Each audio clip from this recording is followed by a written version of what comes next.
The laughter hit harder than any slap. My sister, glowing in pastel pink, looked straight at me, hand resting proudly on her stomach. "At least my baby will have a father," she said. The guests erupted in applause. My mother smirked, lifting her champagne flute. "Some women just make bad choices," she added, eyes fixed on me. My throat tightened. I forced a smile, swallowing the heat burning in my chest. And then my son stood. 12 years old.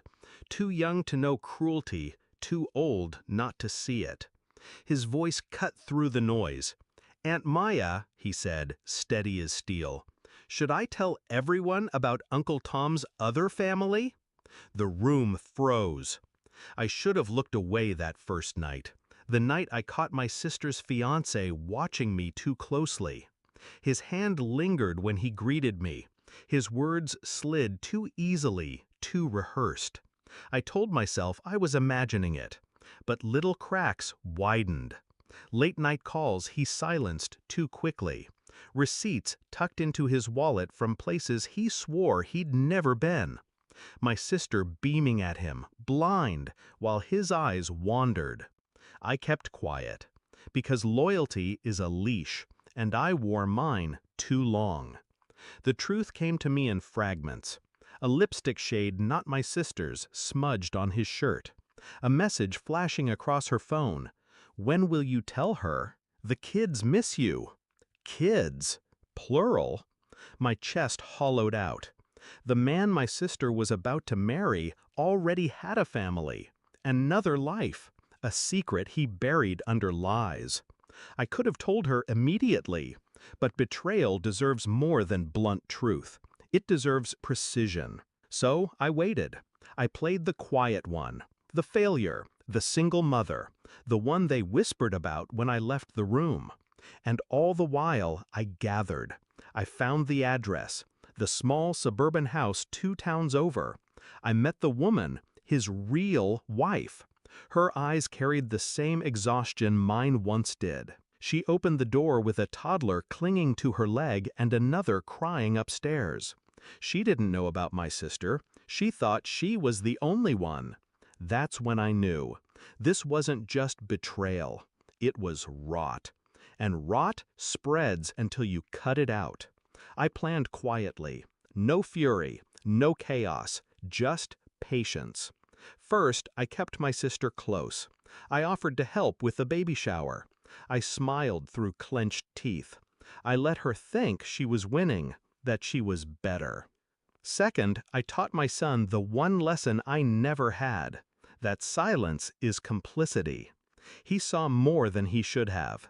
He heard the phone calls I recorded, the photos I collected.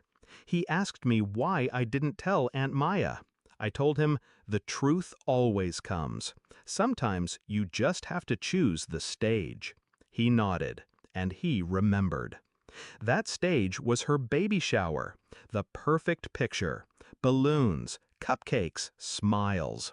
Everyone dressed in pastel, while poison pulsed just beneath the frosting.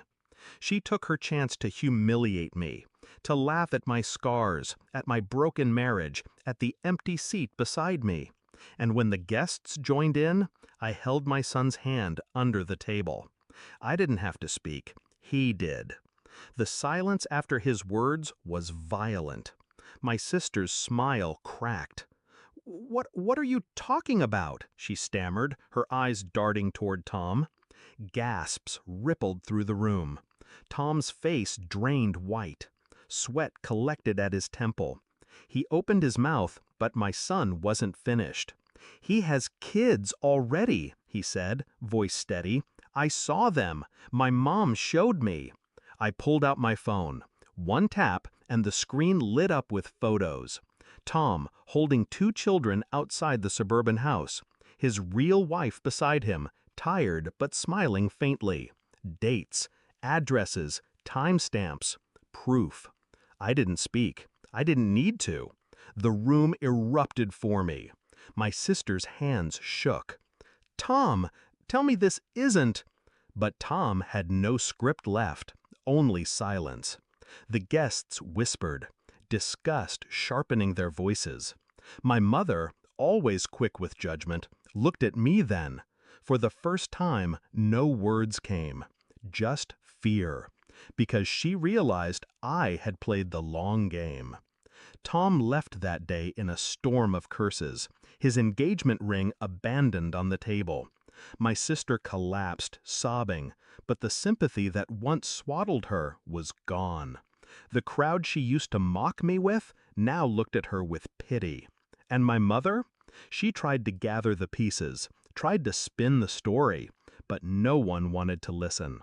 Her silence over the years, her dismissal of me, it had come home to her too. Later that night, my sister called, broken.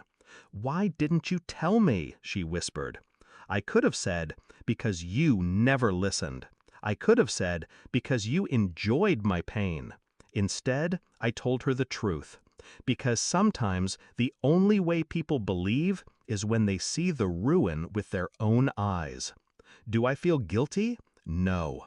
Her cruelty pushed me into silence, but her cruelty also gave me patience.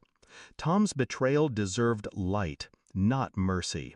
And my son, he learned the most important lesson of all, that strength isn't loud. Strength is waiting until the room is quiet.